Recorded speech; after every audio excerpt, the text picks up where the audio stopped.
మాట మాట్లాడితే మేము అధికారంలోకి వస్తాం, మాట మాట్లాడితే మేము అధికారంలోకి వస్తాం, మేము రప్ప రప్ప నరుకుతాం. అలానే మీరు ఇంటింటికి విన్నప్పుడు ఇంకొక విషయం కూడా తెలియజేయాల.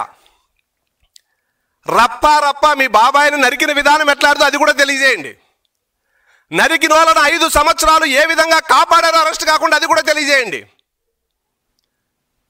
సొంత తల్లిని, చెల్లిని, చిన్నార కూతుర్ని మెడబెట్టి ఏ విధంగా బయట గెంటేశారో అది కూడా ఇంటింటికి వెళ్ళినప్పుడు తెలియజేయండి. జగన్మోహన్ రెడ్డి గారు, వైఎస్ఆర్ కాంగ్రెస్ పార్టీ నాయకులు మేము అధికారంలోకి వస్తామని పిచ్చి కలల కంటే ముందు ఇసుకలో దోపిడీ, మద్యంలో దోపిడీ, దేనికి అనర్హం దోపిడీకి అన్నట్టు అన్నింటిలో దోచుకున్నారు కదా. మీ కలల కంటే ముందు నీకు జన్మనిచ్చిన తల్లి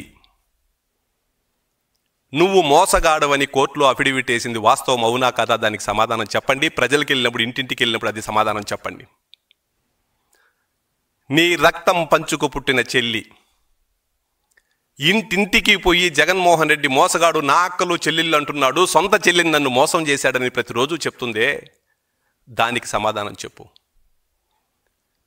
మీ పిన్నమ్మ, మీ నాన్నకు ప్రతి అడుగులో తోడుగా ఉన్న చిన్నాన్న భార్య నా పసుపు కుంకుమలు ఎవరు తుడిచేశారని అడుగుతుంది, దానికి కూడా ఇంటింటికి పోయినప్పుడు సమాధానం చెప్పు. మీ నాన్న ఆత్మలాంటి కేవీపీ రామచంద్రరావు నీ పేరు ఎత్తితే అందుకు అసహించుకుంటున్నాడో దానికి సమాధానం చెప్పు. మీ నాన్నకు నీడగా ఉన్న సూర్యుడు నిన్ను చూస్తే ఎందుకు భయపడుతున్నాడో దానికి కూడా సమాధానం చెప్పు. ఇంకా ఈయన చెప్పే మోసాలు, అబద్ధాలు, చుట్టూ ఉన్న అమ్మ, చెల్లి, చిన్నాయన కూతురు, చిన్నమ్మ, ఆత్మ, వెనకుండే సూర్యుడు వీళ్ళందరూ తెలుసుకున్నారు. కానీ ఆరిపోయే దీపానికి వెలుగొక్కువ అన్నట్టు మీది ఆరిపోయే దీపం. ఇంకా కొంతమంది పిచ్చి కార్యకర్తలు నువ్వు చెప్పే మాటలు నమ్ముతున్నారు. పాపం వాళ్ళ కోసమే ఈ విషయాలన్నీ కూడా మీ దృష్టికి తీసుకొస్తాను. బ్రహ్మాండంగా తిరుక్కో. ప్రజాస్వామ్య దేశం, ప్రజాస్వామ్య రాష్ట్రం, వేధించే రాష్ట్రం కాదు.